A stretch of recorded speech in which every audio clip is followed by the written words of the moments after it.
ಅಮ್ಮ, ಕೆಲವರು ಭಕ್ತರಿರುತ್ತಾರೆ, ಅವರು ಭಗವಂತನಿಗೆ ಸಂಪೂರ್ಣ ಶರಣಾಗಿರುತ್ತಾರೆ. ಆದರೆ ಅವರು ಯಾವುದೇ ಸಾಧನೆಯನ್ನು ಮಾಡುವುದಿಲ್ಲ. ಅವರಿಗೆ ಭಗವಂತನ ದರ್ಶನ ಸಾಧ್ಯವೇ?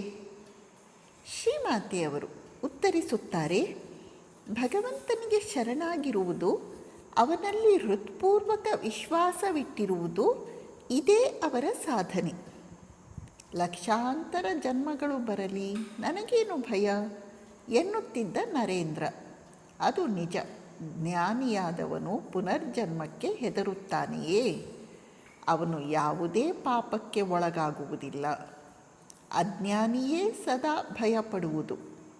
ಎಷ್ಟೋ ಜನ್ಮಗಳಲ್ಲಿ ನೋವು ಕಷ್ಟಗಳನ್ನು ಅನುಭವಿಸಿ ಕೊನೆಗೊಮ್ಮೆ ಭಗವಂತ ಬೇಕು ಎಂದು ಮನುಷ್ಯ ಹೇಳುತ್ತಾನೆ.